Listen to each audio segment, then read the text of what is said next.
So good morning, YouTube, if you're watching. Hello, I'm just setting up my settings for the Zoom webinar meeting thingy. So if you are watching on YouTube, very warm welcome. We're going to be talking about how to become a TV presenter, how to avoid all those mistakes that new presenters very often make, because there's loads of opportunities. I'm going to be going into this very, very shortly. And let me just do this quickly. Where are we? Blah, blah, blah, blah, blah. That's it. Cloud recording.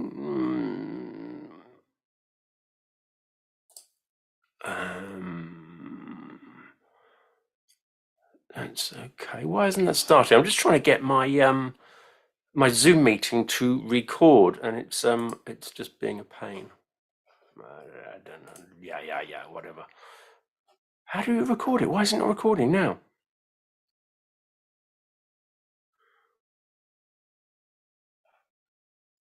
Local recording. That's what I want. And it should be working, surely. Ooh, there's always something. This is why I come on early, just to just so that I can sort out all these problems when even when they occur. And so there we go. It says local recordings. Yeah. Start. Surely just start. It's very odd. Optimize. Yeah, that's good. Yes, I'd like you to record. Oh, I don't know. It's very, very stressful when it doesn't work. Oh, hold on. Local recordings. I don't want you to search. I just want you to do it.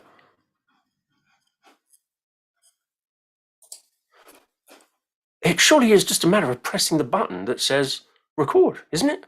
This is madness. Oh well.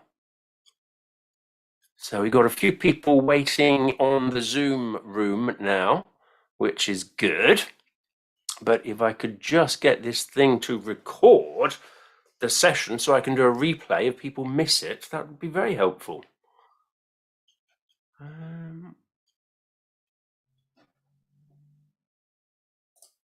Yeah, it's a bit odd.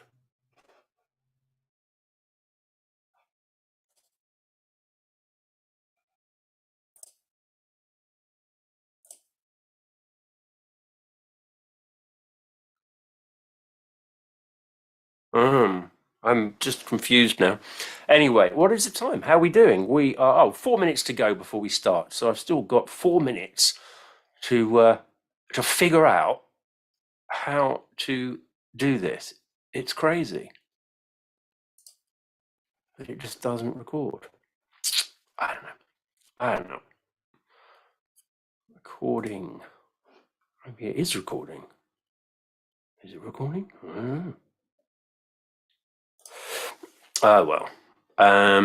What I'll have to do is admit Gemma Lee and ask Gemma if can you record this for me, Gemma, because I'm having problems here. And I can't even allow you to record. How wonderful is that?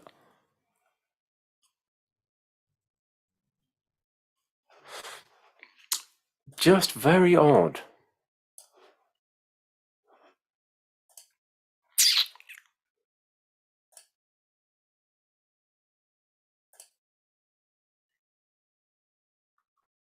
Ah, there we go. That will do. Super. Splendid. Speaker, why have I got that there? Right, let's admit everybody, and then we can get cracking, can't we? Because, come on, nobody wants to be here all day, do they? So, welcome. People are joining. Nice to see you all. Hope everybody's well. How's it going? Welcome. Let's go to the gallery mode for the moment. Oh, there's John. Welcome, John. Nice to see you. Thanks for joining us. John, you must have seen like I don't know, 50 of the same webinars. You're a big fan, yeah? Well, you always learn something new, Brian. I mean, I have to say that, Fountain of knowledge. since, the fact is, because I've now been doing the YouTube channel, I've done like 51 videos, and I'm actually getting a lot of traffic to people. People are actually sort of approaching me. I mean, at the moment, I'm doing Holly Shorts at the moment, watching all the films from over there.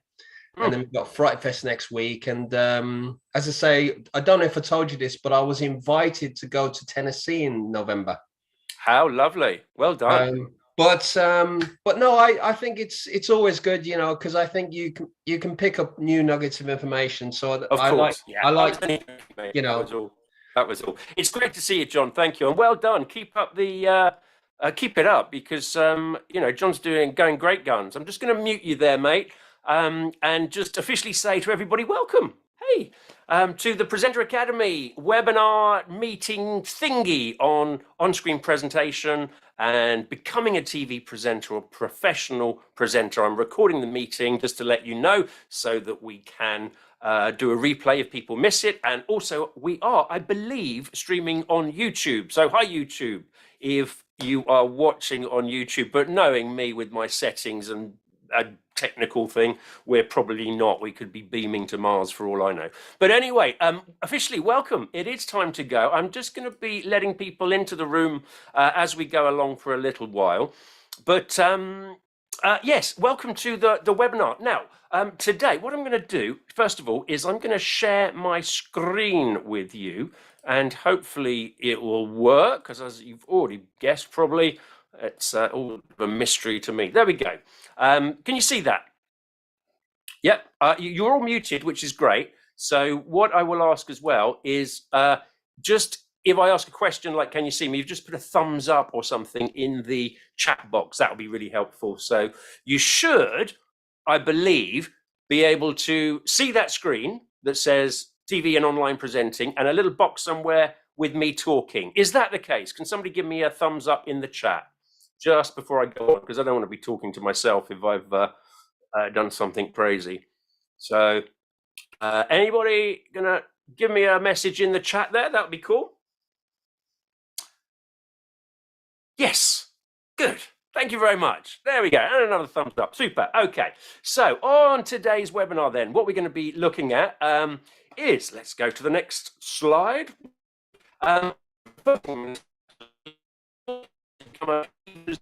Professional presenter. I have to say, at the moment, there are just loads and loads of opportunities on a few websites today. One of them, in fact, was LinkedIn, and LinkedIn is a great place that new presenters often forget about, but it's full of opportunities for presenters. If you have the right promotional equipment, if you know how to approach these people, and with a really strong brand, and you're as a TV presenter, you're a product. So if you know how to approach these sites and these casting on LinkedIn, there's Presently there's Start Now, which a lot of you use already, but Start Now is absolutely awesome for loads of opportunities. But it's not a matter of just sending a hi, I'm interested in this casting. There's things that you need to get right, and onto that in the second section of today. But just to show you on that screen there, hopefully you can see this is presenter promotions and a few other things. Start Now is great, as I said, LinkedIn's really good. There are loads of opportunities. Lockdown had it all closed for quite a while, but it's open up and production is going mad. I was doing some presenting on an Amazon Prime film just 2 weeks ago. It was great fun. Lovely bunch of people over there. Amazon Prime. Had my own Winnebago, and I met sort of all these Hollywood people and directors and stuff. I got paid really well for it. I don't even look for this stuff. My agents, Brian, do you fancy doing a? So of course it's all home film casting now. So you shoot at home, and if you know what you're doing with home filming and self-casting and self-shooting, you've got a great chance of getting noticed by these people. So we'll go on and exactly what it is that you need to be able to do to get noticed and get those jobs. And as I said, I was paid very, very nicely by this Amazon Prime feature film I did. I was presenting on it. I was playing the part of a presenter, and I got $4,000 for the day. Fantastic. Could do with a bit more of that. You know, that's pretty good in anybody's book, really, isn't it? $4,000. So those opportunities are out there, but you need to know what you're doing. And I'm going to take you through 4 parts that are pretty much essential to get right. But if you get them right, then you can present and you can become a presenter, professional. Have I disappeared on somebody's screen? Is that mine system or yours? Oh God, I hope I haven't disappeared completely. Mind you, some of you might be hoping. As long as you can still hear me, that's the main thing. I'm frozen. Oh dear. Is this for everybody? Is anybody still getting me, or is it just? I think you I am frozen. What's happening? We can hear Can you. hear you, but can't see you. That's very odd. Don't know what's going on. Maybe we've got too many. I'll tell you what. Turn off a couple of Good morning, everybody. other internet things, because I know that clogs up the airwaves a bit, doesn't it? So let's just go to airplane mode on my phone. That might help a bit. You never know. Anybody else in the house, could you go to airplane mode on phones, please? That'd be lovely. And hopefully we've got an internet that will work.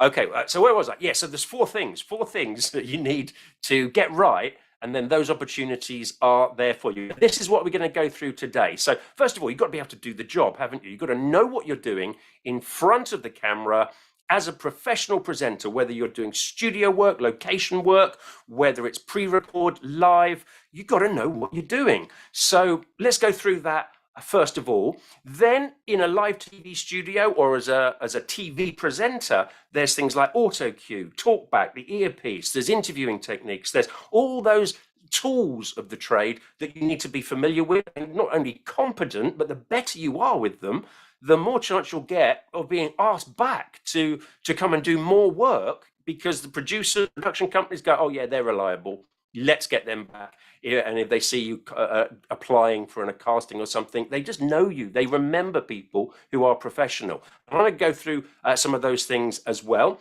Then, to get the work, we need to start being able to film well, film properly at home. So self-shooting auditions and castings at home is essential now. It's not a case of, oh, you know, I'll just still go to the ones that come up in London. You've got to be able to shoot properly at home and get a good quality of audition and casting tape, self-tape, sent to these producers. We'll go through that so that you don't make any mistakes, because there's lots of simple things, little errors that people do. And then finally, once you've got all that, you need your promo material, things like show reels. They're so important to get a show reel that isn't too long, it isn't too short, it's got the right sort of stuff on it, that it's showing you at your best, not just that you can present competently, but what is brand new? What's the product that you're offering? Are you an animal expert? Are you into travel? Are you science and UFOs? There's just so many different areas, and it's not a case anymore of really just being I'm a jack of all trades and a master of none. You need to have a brand. It doesn't mean you can't do all the jobbing things, but you actually need to be able to specialize in something. And then we'll be looking at ways of approaching TV producers so that it's appealing and that you're not desperately going, oh, please, can I have a job? Anything like that. So I'm going to cover all the main mistakes that people do make. So I suppose I should introduce myself first of all for the people who don't really know me. I'm getting some funny messages saying there's a lady on the screen now. Well, what lady? Is this working? Can you see me? Can you hear me, people? Just give us a thumbs up if it's all working correctly, because otherwise I'm going to have to go back into the settings and sort something out. There's always something, isn't there? Is it working okay? You see me? Give us a thumbs up, somebody, if you can. You can hear me. Can you see the screen that I'm sharing that is got the layout of what's coming up on today's webinar? Is that there? Is that there? Yes, good, lovely. I shall continue. We can see the screen. We can see you in a small box as though you're the same as us, if that's what you meant. That is what I meant. Thank you very much. That's perfect. If it sort of goes off for some reason, it seems to be a bit of a dodgy internet today. Can somebody let me know? Just sort of send a text or something. It's breaking up a little bit. I don't know why. Once again, if there's anybody in the house here, at my house, with a phone, turn it off, please. Let's see if we can just boost the internet to this specific thing for the next hour or so. So I'm going to crack on because there's a lot to get through. There really, really is. So let me introduce myself. If you don't know, it's nice to have you here today. I have been working in this industry for 30 years myself, and I've worked. I've done interesting stuff. I was in Australia doing wine documentaries, done live television. I've produced and had commissioned my own show called You Sell TV. If you can see this screen here, at the bottom, that produced on Sky 185. There's me doing some live TV. I've worked with people like Charlie Screen Wipes. I've also worked with Gonth, BBC again, Welsh Pretty Minted.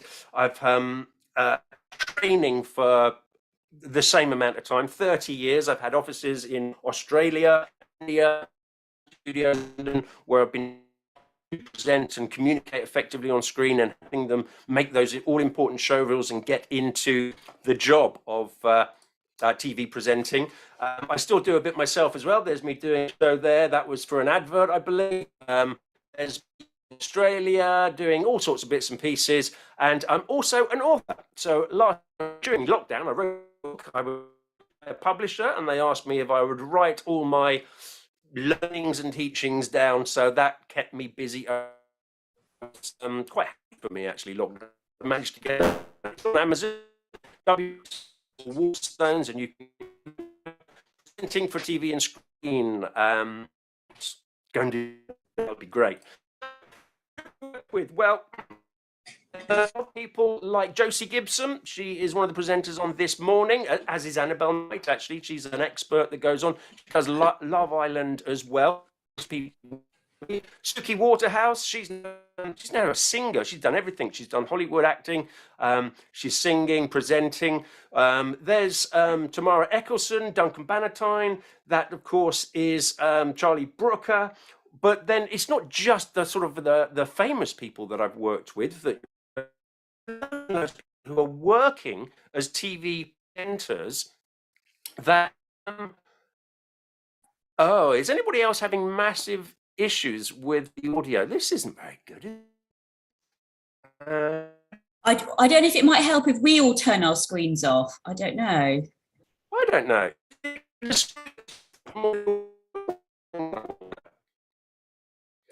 Let's just so I can see you guys okay. My internet seems to be working fine. Are you looking at the gallery view now?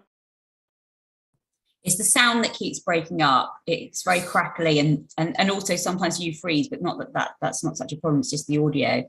I wonder if we turn our screens off, it might help. I don't know. I'm going to do it. Yeah, maybe. Don't know. I don't know why the internet connection here is super fast. So. Goodness. Okay. Well, sorry about that. I'll just crack on in the hope that you can hear me. So I guess you're seeing the gallery view now, yeah? So you can see me. Let's go back to sharing this screen. So we'll see if we can get anywhere with that. Come on, let's do that. Here we go. Chops away. Tally ho. Not only the famous people that you might recognise, but also people like BBC Web and Southeast. We've got Raquel. She was over in Washington. She was a correspondent for Washington Post or something. We've got all sorts of people who are what I'd call it's just they're not famous. They don't have to be famous to make a living and nice living. And literally hundreds who what I'm about to tell you are now. Brian, I think if you turned your screen every time you share, the audio goes funny when you share your PowerPoint, your slides. So is that right? If you turn your screen off and okay, I'll do that. Slides, possibly that might work. Okay, I'll do that. Thanks for that. Yeah, because it's a bit of a pain if it keeps going off. Yeah. So does it sound a little bit better now? Well, now we can just see you, not the slides. Yeah, but that's okay. Is the sound okay? Yes. Yeah, it's much better. Okay, super. Thank you. Is that Katie? Yes, it is. I'll Yeah, shut up thanks, now. Katie. Yeah, good. Keep me informed if it all goes pear-shaped. Okay, so that's the what I've been doing. That's who I am. The author, presenter, trainer, media coach. I was called the media guru on the BBC. That made me smile, but that was very nice of them. And as I said, all those people have gone through the training with me, and a little bit later on, I will be making you a very special offer because I've converted all my training that used to be at Pinewood or Three Mills or actually Fox Studios Sydney, and it's all online. So I've got videos, I've got ebooks, I've got audio, and it's all there for you to take all that knowledge without having to travel anywhere and spend loads and loads of money. It's a much more economical way of getting that sort of training. So let's move on to the stuff that we're going to be talking about today. Now, I'm not going to share this screen. Well, I'll share this screen really quickly. No, I'll do it at the end because I don't want to break it up. So the first thing I'm going to talk about is the performance of the actual presenting itself, how to present effectively to the camera, because that's basically what you're getting paid for.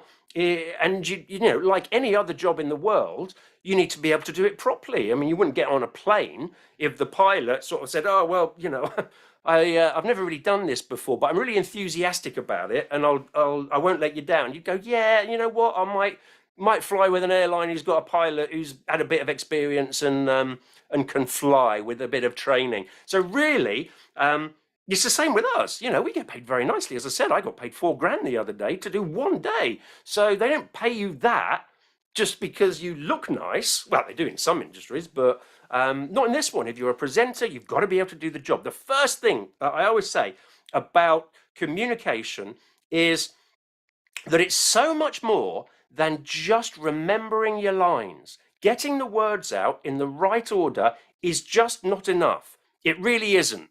And this is what new presenters very often forget. They're so obsessed with getting words out in the right order that that's all they focus on. But that's not communication. That's just reciting words. You might well give somebody a script to read if that's what you're going to do, because the things that make somebody interesting to watch when it comes to communication is their expression, is the way, their angle on it, their feel. What do they really mean by what they're saying? And what I mean by that is I could say exactly the same line or sentence to you, and it can have totally different meanings depending on how I say it. So I could say, "It's really nice to be here today."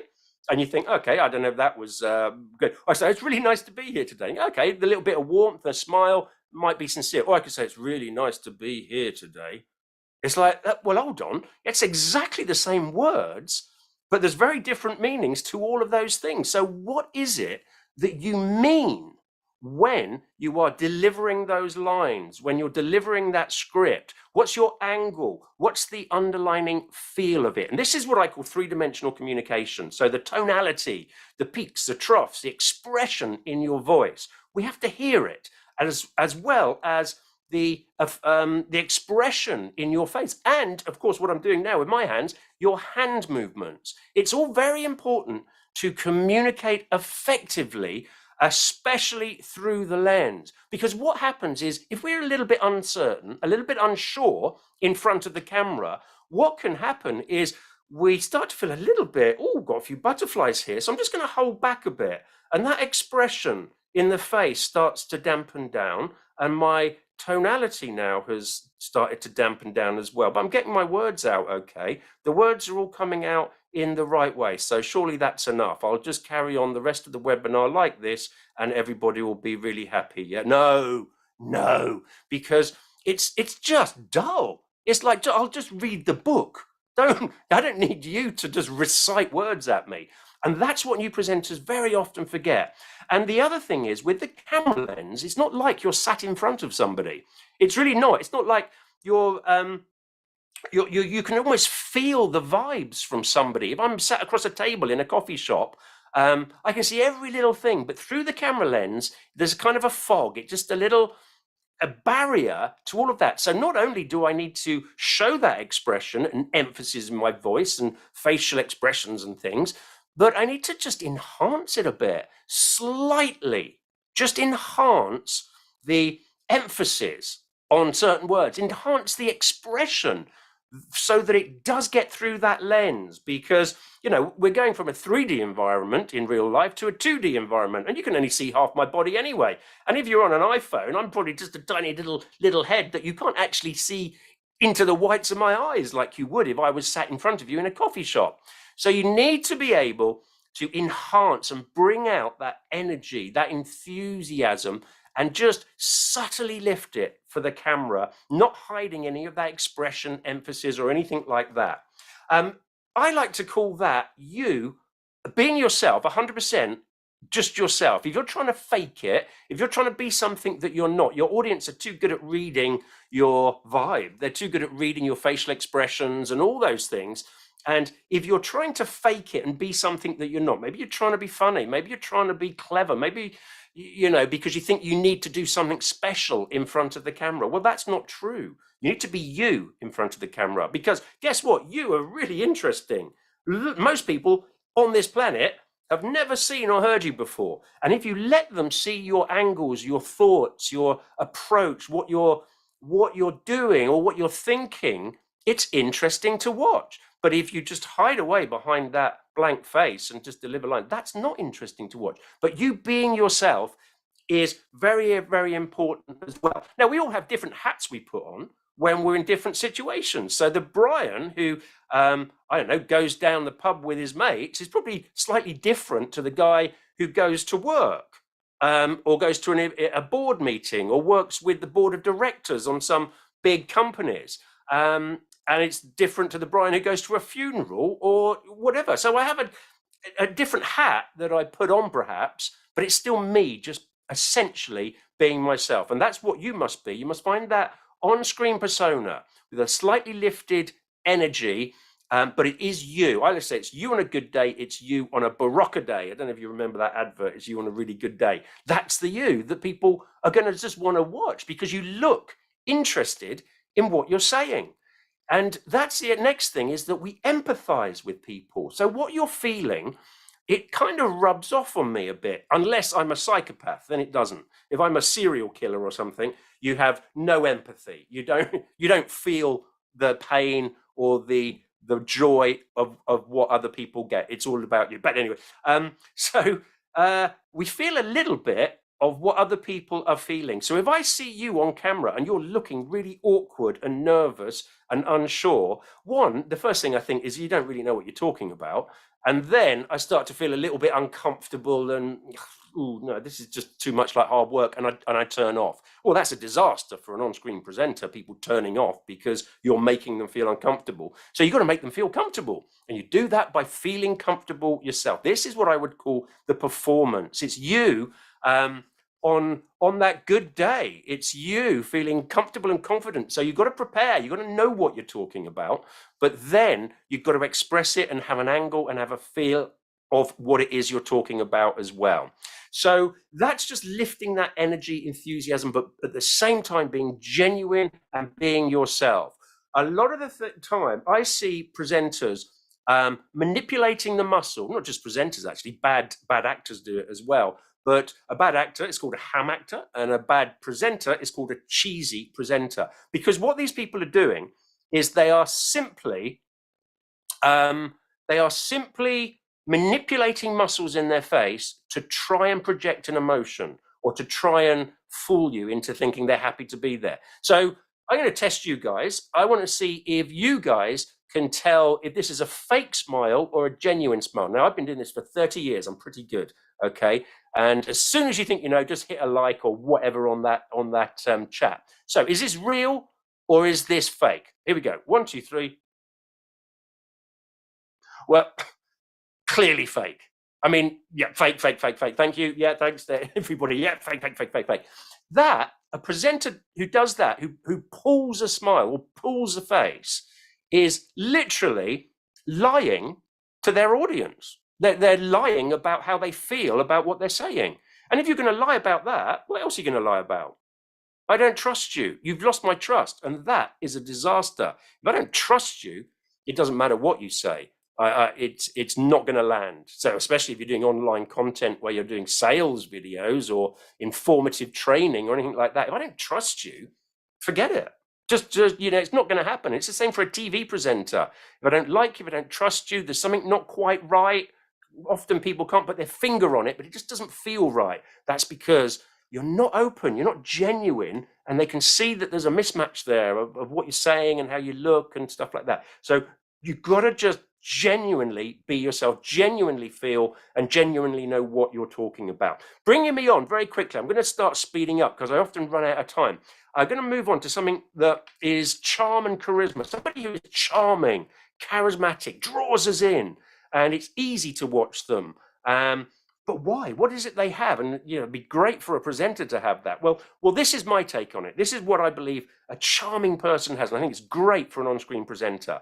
They have the ability to be themselves, as I've just said, but they're totally comfortable, not cocky, but they're totally comfortable in themselves, in who they are, in what they are, in how they look, how they sound, their thoughts and opinions. They're quite comfortable with all those things. And you should be too, and I always put little asterisks here, you should be totally comfortable with all those things unless you're what I call an ist. So if you're a sexist, racist, if you're homophobic, if you just dislike a group of people for something they have no control over, well, that's ugly. So yeah, you'll have to hide it. You'll have to hide that and actually don't go into being a presenter, because that's just ugly stuff. But I'm sure that's not you. If you're genuine, you're entitled to your opinions. You might think that we should be Brexit in or Brexit out. That's your opinion. It's all down subjective to what you've heard, what you've seen, how you've interpreted it, or your past, and all of those things. And I might not agree with you, but if I can see you're genuine, I will be interested to know, wonder why you think that. And that's you're engaging. It's because it's honest. So people are drawn in and they're happy to watch you, even if they don't agree with you. But if they can see you're genuine, there's an interest to why you think that. So a charming, charismatic person is just being themselves, all those things we've spoken about. But here's the kicker. Here's the essential thing for a charming, charismatic person. They are in no way trying to impress you. They're not trying to make you like them. That's none of their concern. You either do or you don't. They're getting on with the job. They're getting on with what they feel genuinely about what they're saying. And it's that trying too hard that can make people just think there's a desperation there. Why are you so desperate? You don't need to be. So do it your way. And don't try too hard. Don't try and impress anybody. Don't try and make anybody like you. It doesn't work, believe me. So just do it your way, and the right people will just gravitate towards your videos, towards your work, because people get you, because you're genuine. They can see, oh yeah, I get that person. They're sort of on my wavelength. And there'll be a lot of people out there, believe me, whatever wavelength you're on, there'll be a lot of people just the same. There's 7 billion people on the planet, so there's no lack of audience if you're doing it right. Okay, so that's charm and charisma. I keep looking at the chat there, and all I can see is fake, fake, fake, fake, fake. Could somebody put something different on there now? Because that's putting me off. Okay, let's move on. So some of the things in front of the screen then that really work, and some things that don't work. This is more of the technical side. So hand movements are really important for communication on a number of different levels. It just looks normal when somebody's using their hands. And the reason we use our hands is because it helps us as a speaker formulate those sentences. We use our hands, if we're thinking of a word, it almost helps us bring it to the forefront in our mind. We formulate sentences and things with our hands. Now, what happens for a presenter if you've learned a script, if you're using auto cue, or you really just know what it is you're talking about inside out? Lots of new presenters just stop using their hands because there's no need. I don't need to use my hands because I know exactly the words I'm going to say. I've learned the script. And then that movement manifests in different areas, especially if you're standing up. People will start rocking, shifting weight from one leg to another like this. And it's not long before you just think, oh, simmer down. It's like watching somebody on a boat, or they've got the shaky knee, or they're you know, just rocking backwards and forwards and all these sort of things are just a slightly bit distracting. Not the end of the world, but the more you do it, the more distracting it becomes. So get used to, even when you don't need to use your hands, just making small little, what I call micro movements, so that it just starts to feel natural to use your hands when you've actually got the script in front of you on auto cue or you've learnt it. But it's really important to keep those hand movements going, and don't just keep doing the same hand movements, because that looks very strange after a while as well. We notice patterns very quickly. If it's forced and it's a pattern, it doesn't matter if it's visual, it doesn't matter if it's verbal, or it doesn't matter if it's a tonal. Any pattern that you keep doing the same thing, like people have tics where they use like, or one of mine is, I very often say so, and it just gives me a moment to think sometimes. And it just means I should slow down and then carry on, because pauses are great for impact. Like that. Okay, so don't be afraid of those little silences. Don't be afraid of pauses, but keep using those hands and avoid patterns. Okay, next thing for a TV presenter to think about. Get it out of your head that you are talking to an audience, unless you're doing something like X Factor, or you know, you're presenting at the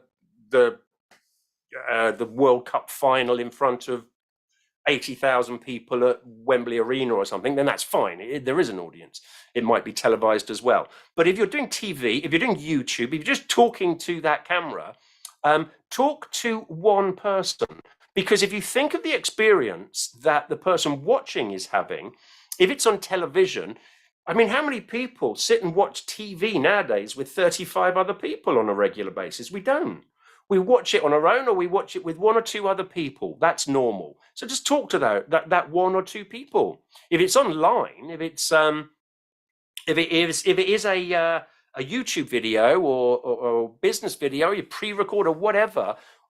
If we're watching online, it's almost certainly just us, just one person watching. So talk to that one person and communicate as you would to that one person. Rather, if I was to start presenting to you guys, going, good morning, ladies and gentlemen, and welcome to today's webinar with me, Brian Naylor from the Presenter Academy. Today, I'll be giving you some of the more important tips. And it's just like, oh God, where's that bloke gone who was just talking to us? It just gets tiring to watch after a while. So don't present at people. Communicate with them, talk to one person, talk to your best friend, talk to somebody who you feel you just can't go wrong in their eyes. That's who I talk to. Talk to my mum. She thinks I'm brilliant. I can't go wrong. I can literally just go and she'll go, no, isn't he great? So it's a great place to work. If I say something that I think's interesting, she thinks it's fascinating. If I say something that I think's a little bit humorous, she thinks hilarious. And I'm getting all those reactions in my own head, bringing me on to the next point, eyes.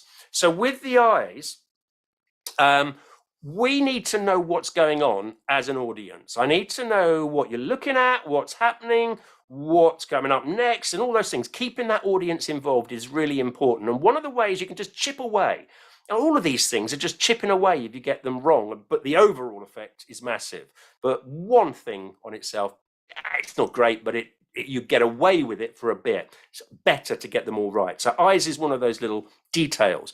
So when you're talking or presenting to camera, you keep your eyes on the lens. Now, this is a slightly different situation, I think, because you're all aware by now how a webinar goes. I'm sat here in my living room, as you can see. I've got my computer screens up. I can see who's putting messages up. I can see who's joining the room, or I can see all your faces. And so when I'm looking like that, you kind of know what I'm looking at. So webinars and online stuff is slightly different, but on television, it's still very important to let the audience know what's going on all the time. So keeping your eyes on that lens, unless the audience they know what you're talking about, or they can see what you're talking about.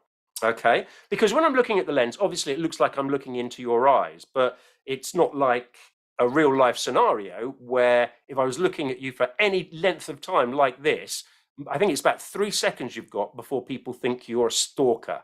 So by now, people are going, God, he's really intense, isn't he? He just keeps staring at me. But it doesn't really come across like that on the camera. That's that camera fog. You know I can't see you, so you're fine. But what is the problem is, because when I'm looking into that lens, unlike real life, I'm not getting any feedback. So if I'm talking to somebody in a coffee shop and I say something that I think is a bit funny, I can see if they get it. I can see if they're laughing a bit or smirking. And I go, oh, okay, yeah, they get what I mean. And that just makes it easy for me to continue. If I'm say something that I think is really important or fascinating, I can get that feedback from their face that they either understand it or they're taking it seriously. I'm just reading their reactions when I'm talking to somebody in a coffee shop. Now, as you probably already know, looking into a lens, I don't get any of that. I'm looking into a little round circle now, and it's giving me nothing. But in my mind's eye, I'm getting all that feedback. I'm giving myself that good feedback, those reactions, so that I feel completely comfortable doing this now. I felt completely comfortable after doing it after a while, but now it's like I'm getting all those feedbacks that I need to continue going, and I can express what I mean because I'm feeding it in my own mind's eye. That's the performance. I'm using my imagination to think. It sounds a bit psychotic, but I'm using my imagination to just give myself, it's all going great. In my head, it's going great. I don't know what your experiences is. You're probably thinking, oh my God, this guy's a nutcase. But in my head, it's going absolutely perfect. Okay. I've got some questions coming in. Let's leave those questions to the end, if I might, because I just need to crack on a bit. And then we'll have a Q&A at the end. So I give myself feedback in my mind's eye, and I talk to one person. And the last thing on this little section about the actual job of communicating through the lens and presenting well is I'm going to say it never goes perfect. Nothing ever goes perfect. Just look at the recording of the beginning of this webinar. I'm just faffing about trying to do well, but I'm not going to get too worried about it because if I start getting stressed, and it's not just if technical things go wrong, it's when you forget a line, it's when you fluff a word, it's when you stutter a bit. A new presenter very often will get a bit, sorry, can I start again? No, you can't start again. No, your job is to deliver a performance as a professional presenter. What do you mean, can you start again? It's a matter of just keep going like you couldn't care less, because it comes back to that empathy that we spoke about. If you don't care that you fluffed a word, if it's a big mistake, if it's a little mistake, I wouldn't even reference it. I just carry on like I couldn't care less. But if I sort of said the wrong thing, I go, oh no, what? Do you know what? I'll put my brain back in and I'll try that bit again. And I'd say it with a smile. Like, again, I couldn't care less.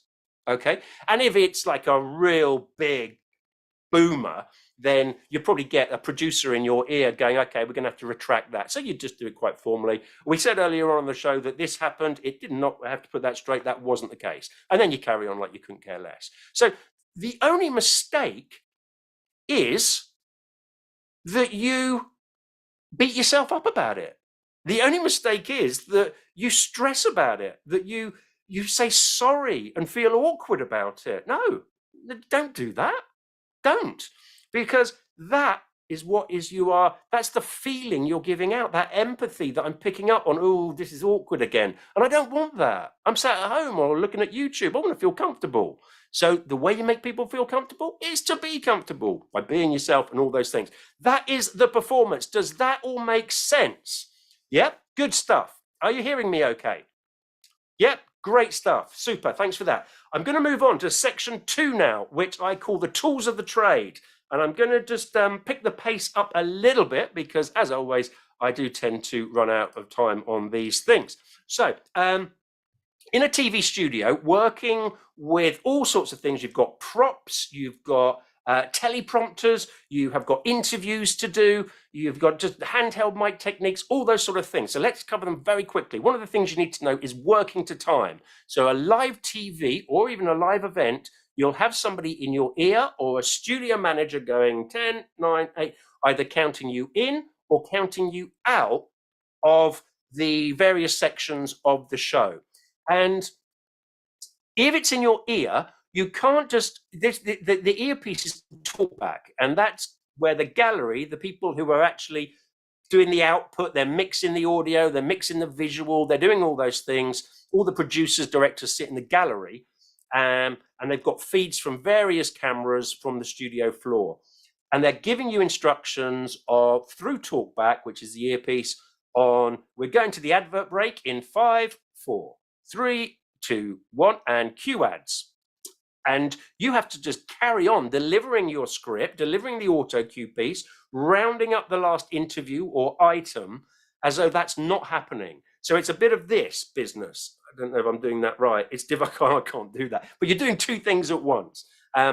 So that takes a little bit of practice, but there are ways to do it. There are ways to do it. I do mention that in the course, actually. There's little, you can use phones and all sorts to get used to that instruction. But sometimes they might ask you to move something. So if you're showing a prop, as I said, holding a prop, you need to hold it very still for much longer and in a way that is good for the camera, and you very often can't see it. And if you're pointing out that that's an important bit, that would probably be a close-up on something like that, you're holding it very still. Now, the producer might say to me, oh, Brian, can you just move that over to your right a bit? And then I'll just do that. But you're taking all these instructions and directions and time counts from that gallery. So you need to know how to do that. Holding props, as I said, hold it longer and stiller. Lots of new presenters do what I've just done there, is they go, oh, so so there's the pen that we're going to be talking about. And the audience are going, what on earth was that? And it was just like a flash of nothing. So you hold it longer, stiller. Use the podium or the table, rest your hands on that to hold things stiller. So especially at auditions, if you're doing something like shopping TV, people get a bit nervous. So use the podium to steady your hands and hold items dead still for the camera, because the closer in they are, the more wobble it will pick up. Okay, let's go on to auto cue. Auto cue is the script, is the words going in front of the screen there. And the biggest problem, of course, is that you sound like you're reading because you are reading. And what people do is they, again, focus on those words too much. They focus on getting the words out word perfect, because if you got one word wrong, it'd be dreadful, wouldn't it? Well, no, it wouldn't. If you don't care about that, you're not worried about fluffing, because you know if you fluff, you just carry on like you couldn't care less and nobody cares. Then all of a sudden, all the weight of the world to get it 100% perfect goes off your shoulders, and you don't get so many mistakes. But there are ways of doing it, using punctuation as an indication of where the emphasis should be.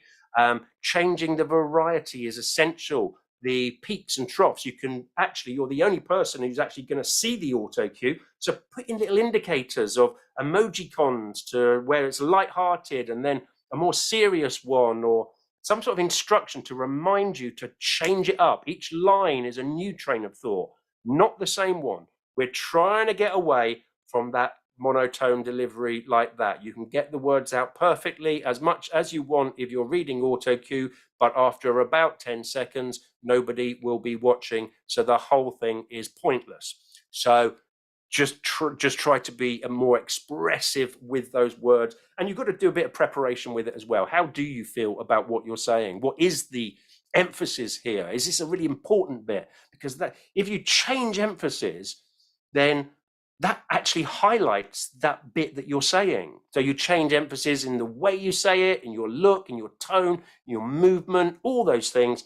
And it almost is like a signpost to say, this is a different message. And that is making it easy for the audience to understand. And that is what a good presenter does. It's all covered in the course. I'm just aware that 20 minutes to go.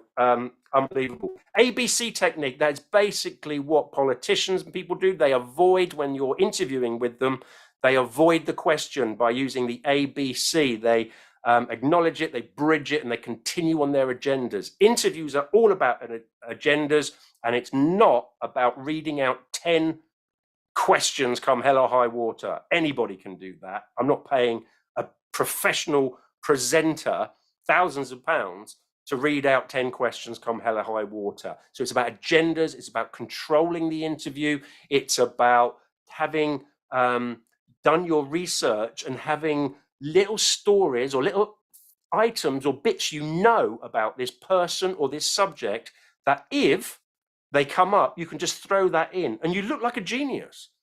But that's the hard work. You might not use 90% of them, but the one time you do use it, it really works brilliant. I remember I was interviewing a guy called Donovan. He's a 60s pop legend. They call me Mellow Yellow, quite rightly.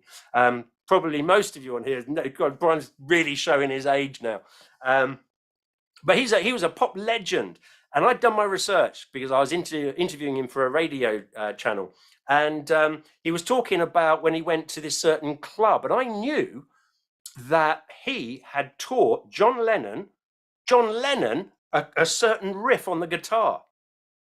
And so he was talking about this club, which I knew is where he met the Beatles as well. So I just threw that into the mix. And it was just like, I sound like I'm really bragging here. I'm sorry, but it was a conversation more than somebody reading out 10 questions. There's a huge section on the course about this as well, because it's most of the time as a presenter, you are interviewing somebody. You're not talking about yourself. That's not what it is. The star of the show is the guest. If it's shopping telly, the star of the show is the pen you're selling.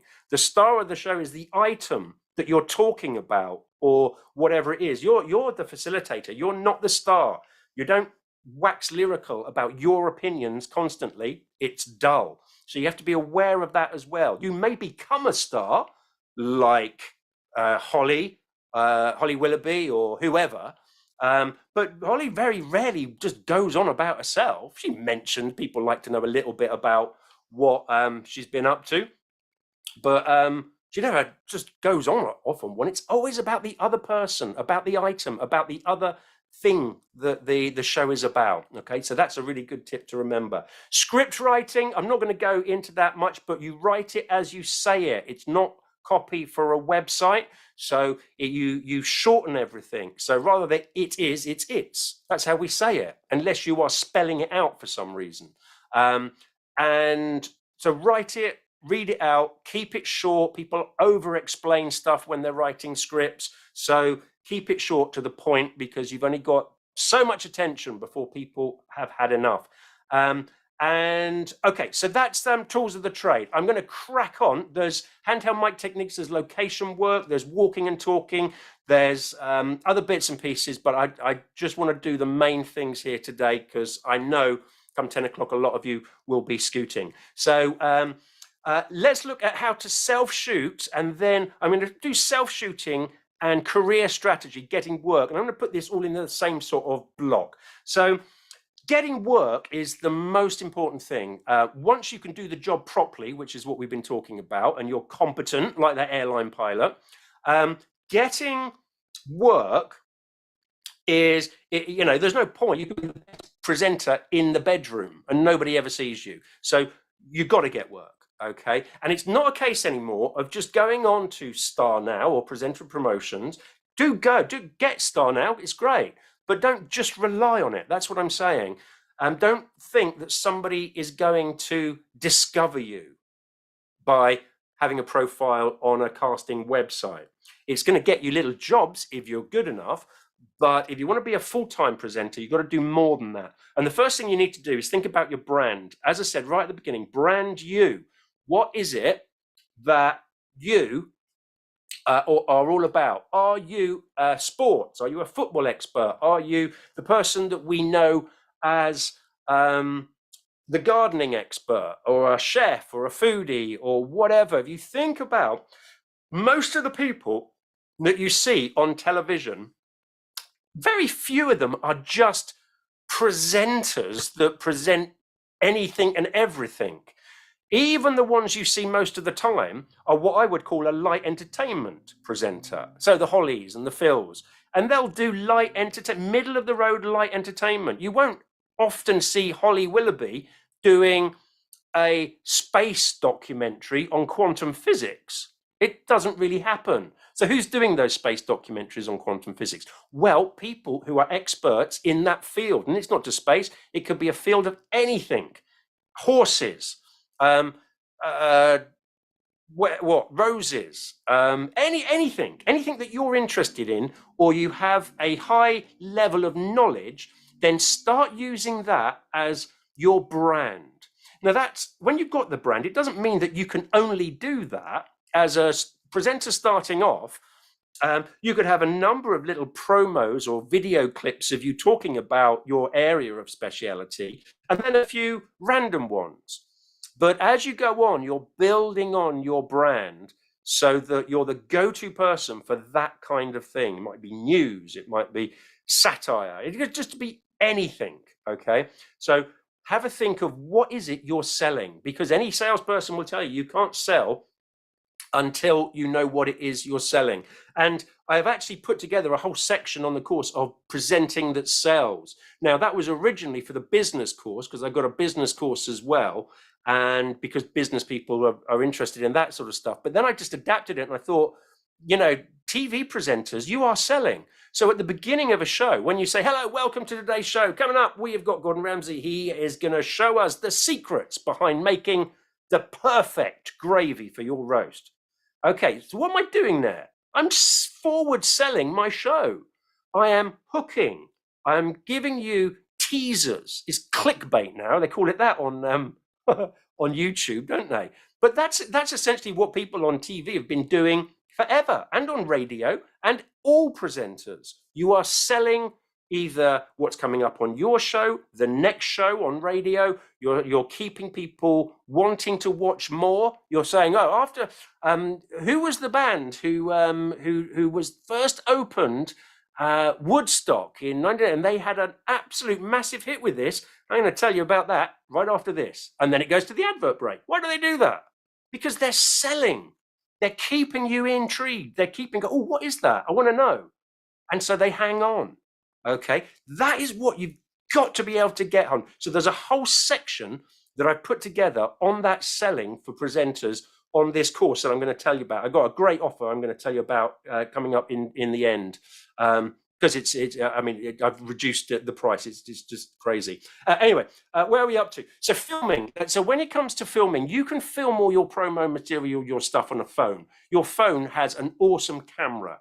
Have it landscape. So if that was my phone, and that's how you hold it usually, like that, then when you're filming, have it landscape and film like that, because that's how all video is shot professionally, landscape. Unless you're putting it on Instagram or TikTok, then you use the other way.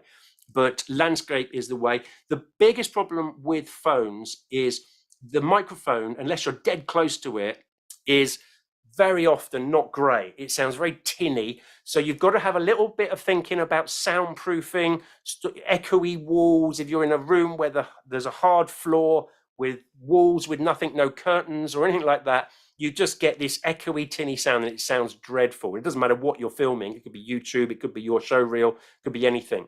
So soundproofing, all covered in the course.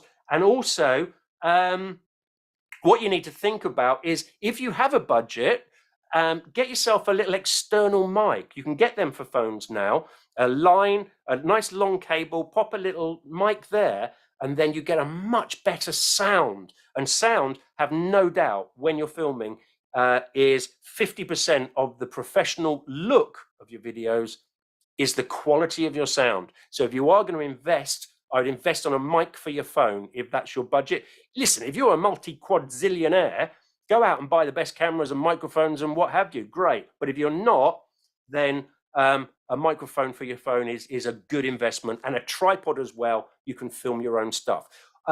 Filming your promo reels, your show reels, is really important, because this is showing your brand. The length of that show reel, it's going down and down. Nobody wants to watch a 6 or 7. Nobody will watch a 6 or 7 minute show reel. It's about getting your important bits right, the best bits at the beginning, about going straight into it. I don't want to watch graphics. I don't want to see how well you can put graphics together on Premiere Pro. I don't care. I just want to see you presenting. Go straight into it.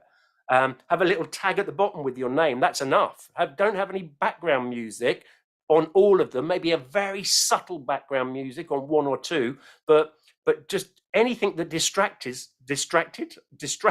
from your presenting is a bad thing on those promo reels. Listen, there's a whole section on the ultimate guide to creating a show reel, and I cover that on that course. There's video, audio, ebooks, There's questions at the end, there's assignments and all sorts of things to do. Everything is piled into that online course, and it's brand new that I've just finished this year. It's a brand new course. So show reels, though, get those right. Also covered is the CVs. It's not like a normal CV. You don't put I was responsible for presenting lava lamps or anything like that. You just literally list the credits you've had. If you haven't got any credits, don't worry. You can write, you can bring in skills that you've got from other jobs and other life experiences and just write a bio that is still appealing. All covered. It's all covered for you. So that's self-shooting, and then getting work. So we've got just enough, because this is a really important bit. Getting work is so important, and you can get agents and agencies and Star Now, casting websites, all those things, brilliant, but they're not going to be the thing that launches a career of 30 years. The thing or the person that's going to do that is you, and by making relationships, by getting in front of the right people, and get out of your head that every time you write to somebody, you're asking for a job. Doesn't have to be the case. You can be building relationships, getting on the radar, letting people know that you're actually out there and are available. And so that means the socials. So LinkedIn is a good one these days. YouTube, have a YouTube channel, making videos every week. Let's say you want to be a sports presenter or whatever. Go to London, go to Manchester or Glasgow, wherever there's a big city, it could be a local football team on a Saturday. Go out there with your camera and your mic and your tripod, and you could say, I don't know, Colchester FC, they needed 3 points, but at halftime it was looking uncertain. Do a little report outside the ground, okay? And just literally a 3-minute report, pop it up on YouTube, and then carry on doing that every week, various things, expand. Before you know it, if you know, this is the dedication that people who get work, and I know so many people who have been dedicated and they have gotten work. Some people, and I'll be completely honest with you, have been not quite such good presenters, but they've got that dedication and they just don't stop, and they're working, because there's so many different outlets at the moment. There's something there for everybody. There really is. And it's if you do everything that I'm talking about, you'll get there. You'll get there, I guarantee it. But what happens is people, they try a bit of this, they try a bit of that, they send a CV off, and they apply for a couple of castings, and they go, oh no, I'm not getting any luck. I'm not lucky. No, there's no luck. Well, do you know what? If you're waiting for luck, you might as well buy a lottery ticket. You make your own luck by doing stuff. And doing stuff, if you're a sports presenter, making YouTube videos, building your channel. Again, there's a whole module on how to build your YouTube channel so that you're posting them right with the right tags and the right to get engagement and click-through rates and get subscribers and all those things. And doing your YouTube videos, you're using a lot of the same skills, forward selling, hooking, all those things, to keep your audience and to get Google to say, oh, people like this. I'm going to put you on the organic search because people obviously like this video. And once you've got that, you can expand. It takes like 4 or 5 months before the algorithms kick in and they notice. So you'll look at your viewers on YouTube and be, oh, no, it's not working. 4 months, oh, it's not working, I'm going to give up. No, keep going. Because if you've done everything that I cover in this course, then all of a sudden, those YouTube subscribers start taking off. I've had over 500,000 views on my YouTube channel. It's far more than that. It's probably closer to 1 million now. I've only got 8,000 subscribers. But I've only started using YouTube for the last year.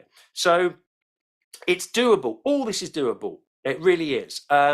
So you also, you get your brand out there, you start getting on the radar, on the socials, on the platforms, on the casting websites, but also have a look at the shows that you're interested in. Just go to the telly and look at the TV shows, okay? And what shows are you interested in? Who are the presenters there? Find out who their agents are. You could write to their agents.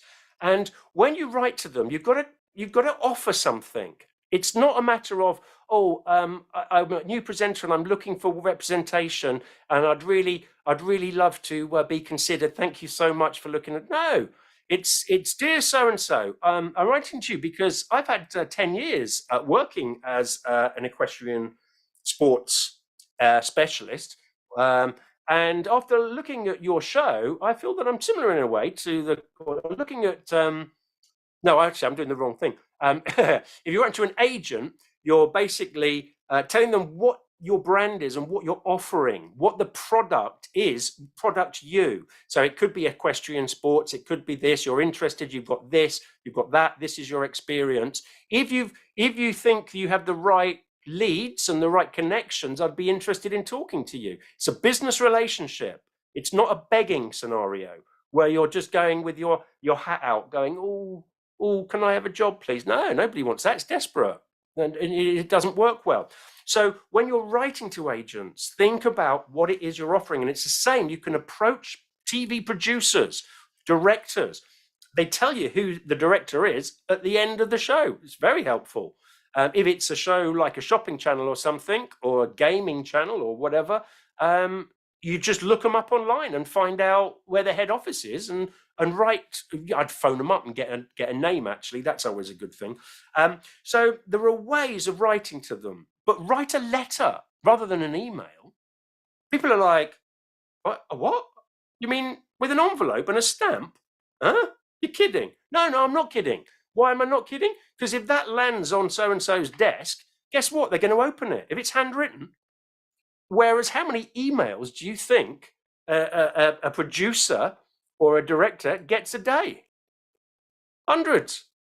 So what's going to make yours stand out? What's going to be so good about your email that gets it that 10 seconds of engagement that you need to even get noticed? So write a letter, put in a little USB or a SD card, one of those ultra thin. There we go. I've got one here. Something like that. Pop your doodah, showreel, promo on there. And rather than, what you could even do, how about this? If you actually get the name of the person you're writing to, let's say Mrs. Jones at the Horse and Country show, and make a little video in the way that I've described on this course, and say, hello, Mrs. Jones, we haven't met, so I hope it's okay to talk to you like this. I was just looking at the Horse and Country show, and I felt you basically presenting your covering letter and putting it on a video and sending it to Mrs. Jones so that you get noticed. It's doing things like this that will get you noticed. If you've ever done any of my training or webinars before, these. I've called these video calling cards. This is a brochure. This is a video brochure. And all you do is you download, put your videos onto that. So you do your covering letter video and then your promo video. You pop that in a bubble wrap envelope, send it to Mrs. Jones at the Horse and Country show. And when she opens it up, Mrs. Jones, we haven't met, so I do hope it's okay to contact you like this. I was watching the Horse and Country show the other day, and I think it's a really clever idea. Okay, there you go.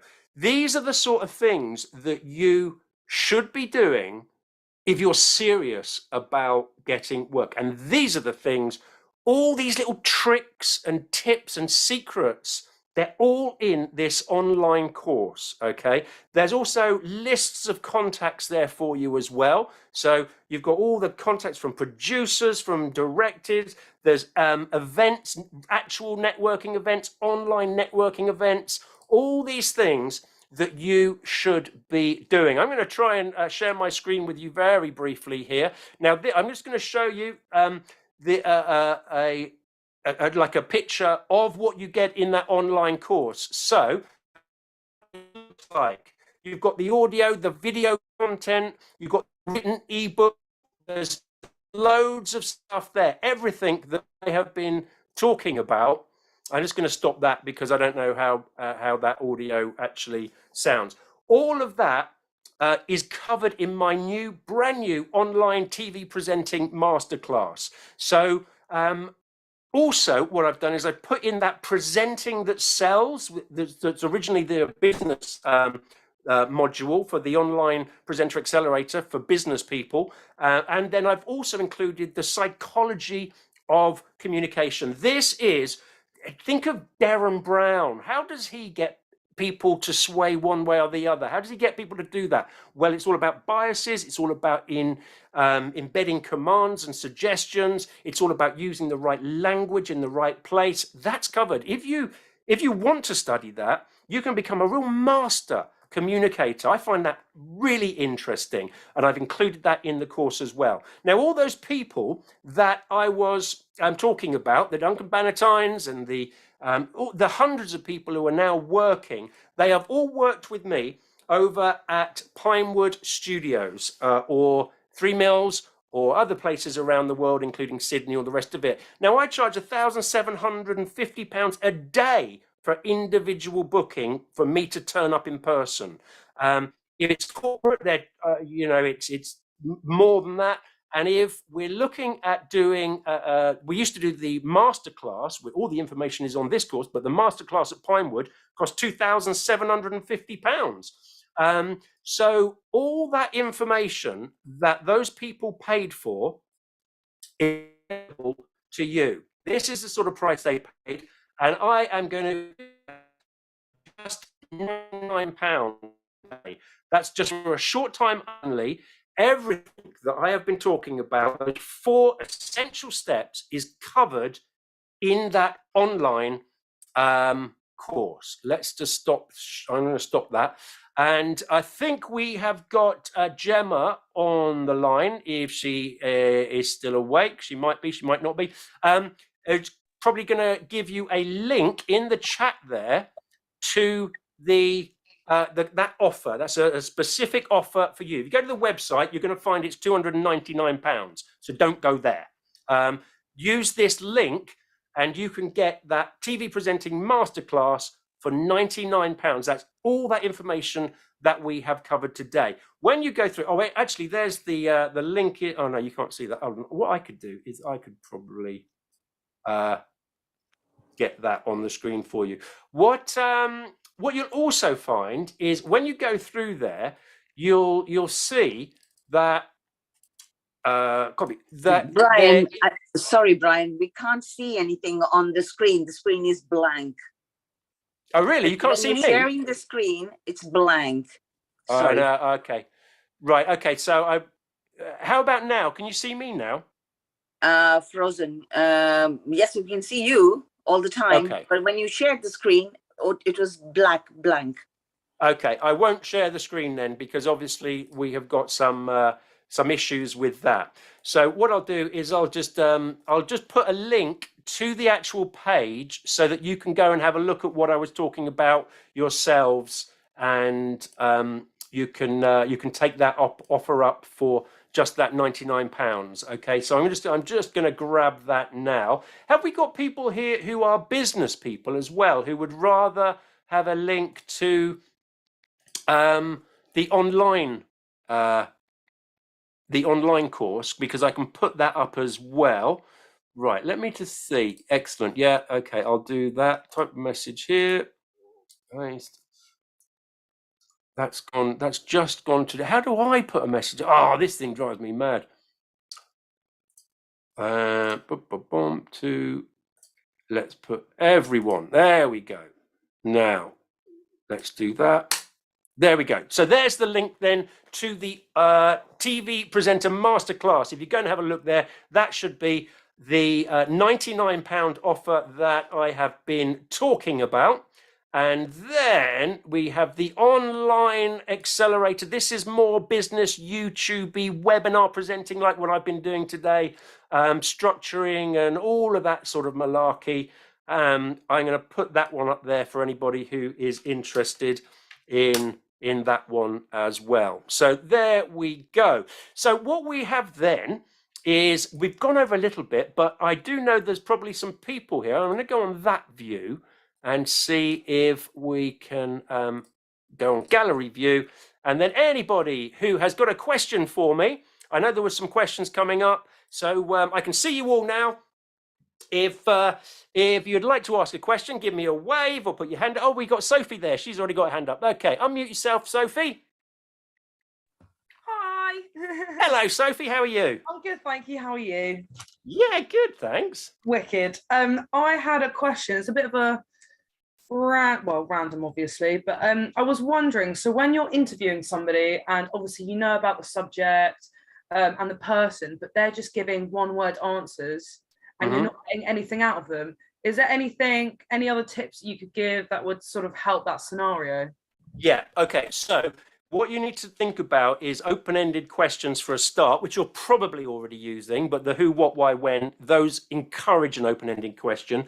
But above and beyond that, what I would say is use hypothetical questions. So I don't know what sort of stuff you might be doing, but it could be, if you were to do it again, what would you do differently? It's very difficult to answer that with a yes or no. Yeah. So hypothetical questions are beautiful to encourage those people to expand a bit more. And so have a couple of those up your sleeve as well. And really, if they do just carry on giving you those one-word answers, then, you know, after a few minutes, really, depending on what it is, cut and run, because you're losing audience, you're losing viewers. Yeah. So, yeah, but avoid do. Do you think that was a good thing? Yeah. Yes. Okay. Do you think you'd do that again? No. Yeah. You know, because a do question can be answered with a yes or no. If you give them that option, they'll take it. Make sense? Yes, amazing. Thanks for the tips. You're welcome. Cheers, Amazing. Sophie. Okay, thank you. Thank Cheers. you. Nice. There's Cheryl. Hi, Cheryl. How are you? Let's unmute you. Hello, lovely. How you doing? You all right? I'm good, thank you. Really well. Good. So just a quick one about audio, really, because obviously I do the visual presenting, but also I'm a radio presenter, and I'm actually doing a kind of a 15-minute. So I'm applying for this job with a radio station, and they said, oh, can you do a mock-up of 15 minutes of, how you would present this type of show? I don't have a lot of money to go and hire out expensive studios, etc., etc. As you were saying before, you don't need to do that. You can, record quite decently at home. So I have written down the tip you said about the microphone, but somebody had said something to me previously, and I wasn't sure what you thought of it, that if you put like a duvet, I know it sounds really weird, but a duvet over your head when you're recording, that helps to muffle out the, does that work as some sort of, if you had any tips basically for soundproofing to make it sound good, I would be all in. Okay, so if you're just doing audio, soft furnishings is what you need. And so duvet, or in the bedroom with a duvet sort of hung up over you, is awesome, because that just absorbs sound being bounced off windows and walls and stuff like that. You could go into your car. Cars are generally, depending on what car you've got, if it's got upholstery rather than leather, and there's a few, cars are quite good sound boxes, actually, despite the fact that they've got hard windows. So that could be an option. But also, I'll let you into a little secret, Cheryl. Don't tell anybody. Don't worry, nobody else is watching. No one else is listening, it's fine. What I've got, you didn't know this, but on my hard desk here, I've got a double layered towel, because I've got a hard desk and it just bounces off. Okay. So that towel absorbs that. I've got one of these little things. I've got a couple of these stuck about. That's I don't know, 30 quid for a couple of those. Yes, I've seen those actually. I was gonna, okay. And you just put that, around where you're speaking, around the mic. Yeah, I put it over there because there's a hard wall there. There's a hard wall with nothing on it. So that just stops half of the sound getting to that wall. So I'm hoping my sound is okay today without any too much tinny, echoey bits. But it's just little things like that can help. So you don't need to buy one of those. You can bring your duvet and hang it over a couple of chairs. I think I'll do that, to be honest. That's probably the quickest and easiest thing for me. Yeah, that's excellent. Thank you so much. Sure. Yeah, make a little tent in your living room with your duvet. I will. I'll make a little. And when you're recording, Cheryl, what I want you to do is send me a picture of it, okay? Put it on Facebook. It's like I'll be 6 years old all over again. Thanks, Brian. Cheers. Cheers, darling. Okay, where are we? How about Dr. Shah? Dr. Oh, Shah, hello, hi. Anne. Hi. How I are was you? wondering, thank you very much for having me. I was wondering what lighting can I use, because the lighting seems to be a major issue, and it's something that I can never get it right. Okay, so briefly, what you need to do is make sure that when you're filming at home, so I've got a window there behind the camera, the light is coming in on me. If you look behind me, okay, it's just a normal sort of wall, but actually I've closed curtains in other parts of the room to stop light flushing and lighting up my backdrop lighter than me.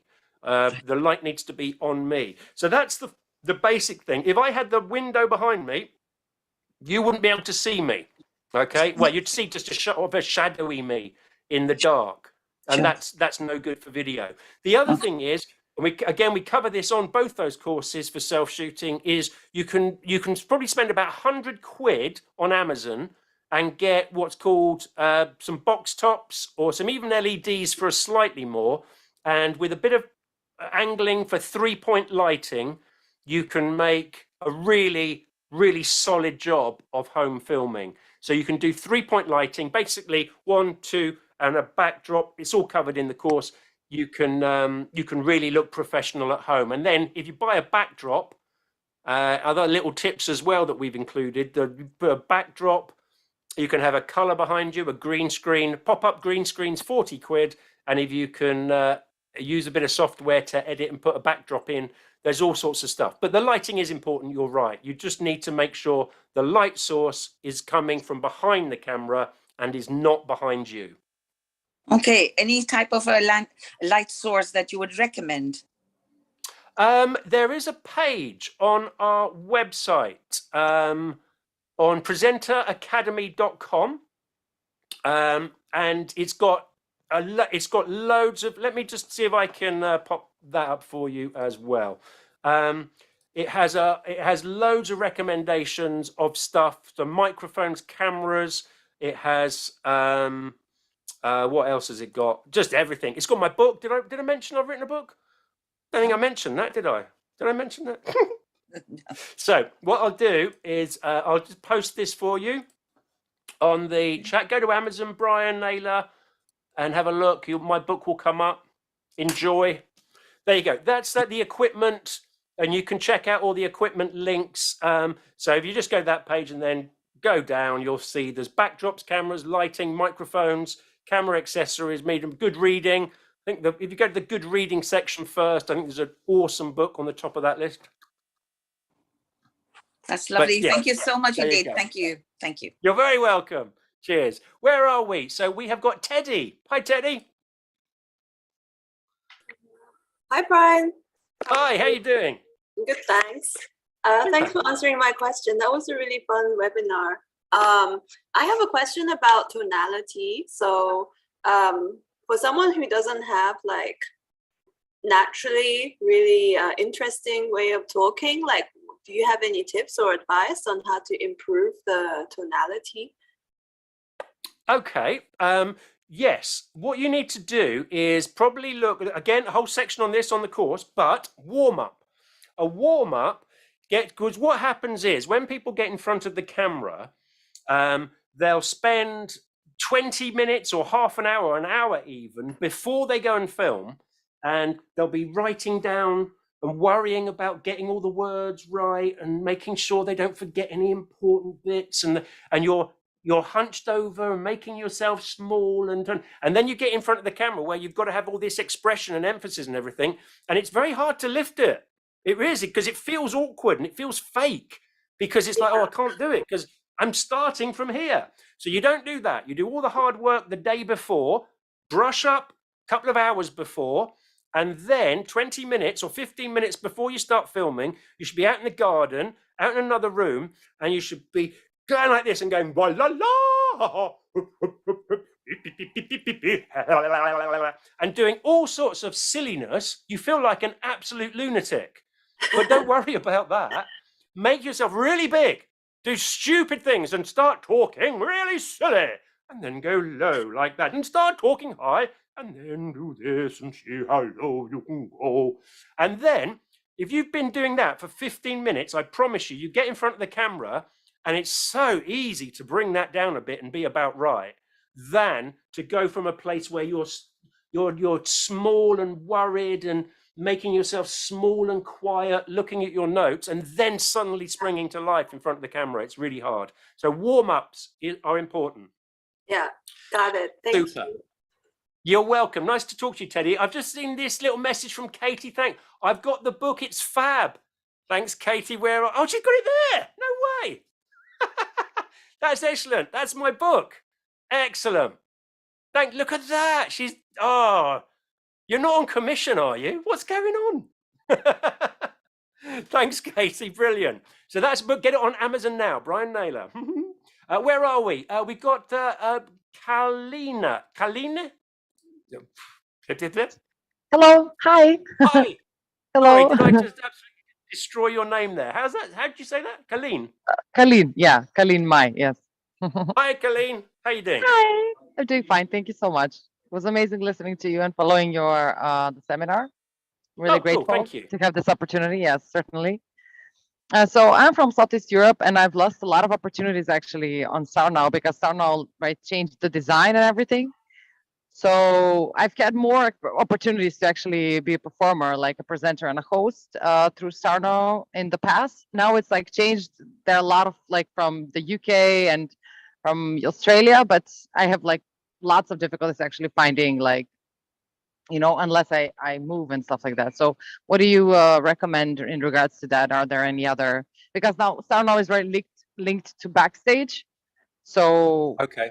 I'm really not sure. So where are you based? Whereabouts are you based? I'm in North Macedonia, actually. I'm in Southeast Europe. Okay. Yes, on the Balkans. I mean, yeah, I've worked other places, but yeah. What I think you probably need to do is to go onto your TV channel. Now, if it's, I don't know what TV channels you've got over there, but if it's anything like ours, you've probably got hundreds of channels. And go through each one of those, and seriously look at it and go, right, am I right for that channel? Am I the right image? Am I the right look? Am I the right age, etc., etc., etc.?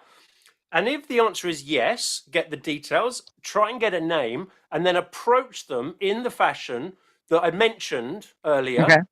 And when you approach them, the chances are, if you do it once, nothing is going to happen. And this is advice from a friend of mine who is a BAFTA-winning BBC director. Okay, she said that if somebody approaches her once, she won't reply because she gets loads of people approaching her. If they approach her twice and they look awesome, she might. But if they approach her 3 times, she will give them a reply. Okay. So it's about being able to follow up. Again, it's all covered. It's a follow-up. So you do the first contact either by email, but letter would be better, or sending a video brochure. And then after that, a month later, say, dear Mrs. Jones, since I wrote to you last month, I've been working on this, that, and that. I've got an updated clip. I hope it's okay to send that along with my original show reel. And then a month after that, send them another update on something. And if you're going out, doing your YouTube channel, building your brand, you'll be having clips every week, let alone every month. And you send updates. It's perfectly acceptable to send an update. Okay. And you keep doing that until they write to you and ask you to stop. And then you go, thank you so much for your response. Could you just let me know what wasn't quite right about my show reel? But you're on the radar. You're on the radar. And do you know what? This industry it's one of those things that you never know what's going on. I have done auditions for things in my early days, and I thought, I'm perfect for this. I'm absolutely perfect for it. And it's been for big channels. And then from a friend who's a director within that company, they say to you, look, they are obliged, this company, to send out an open audition, but they already knew who was going to be it. It's part of their policy as a big TV corporation to open it up to X amount of people. But, you know, actually, we already knew who we were going to have. You never know what's going on behind the scenes. So what might happen is that you'll send your stuff out and she goes, oh, it's not for me. But you know what? A friend of mine who works for another company somewhere else, you might just be right. But that's not going to happen if you send one letter. Yeah, it's about building a relationship almost. That's what you're after. But yeah, so anyway, I hope that think about radio as well. Radio is a great place to start. Yeah. Lots of presenters go to radio and they're often a lot easier to get into. Thank you so much. Is that all right? Yes. You're welcome. Yes. Good to see you. Yes. Thanks for coming along. Let's go along. I think Peter there, you've been waiting. Hi, Peter. How are you doing? Hi. Yeah, that's it. Lovely. Thanks for the invitation. Like, I really appreciate that. What it is it's self-confidence, really, because people are associating with the late Bernard Manning, and I feel like that is actually stopping me getting places because, you know, people are looking at it that way and thinking, oh, is you like Bernard Manning, you know, that kind of thing. And I don't know what it is. I feel like that's stopping me from going anywhere, you know. I haven't got the sort of budget to start, you know, getting this and that and the other. Like I say, it's going to be very basic. But I have got that. I mean, I'm a drummer and I have got that entertainment in me. And I just feel like I have got that comedy side, you know, and... Right. Okay. So what I would say with that, Peter, I have to say that wasn't the first thing that came to my head. But I think Bernard Manning is he's a very old school. He's yesteryear, and you know we've all moved on. But it doesn't matter what I think. It's what's happening in here with you. And I think the way to perhaps what I might do is to almost embrace that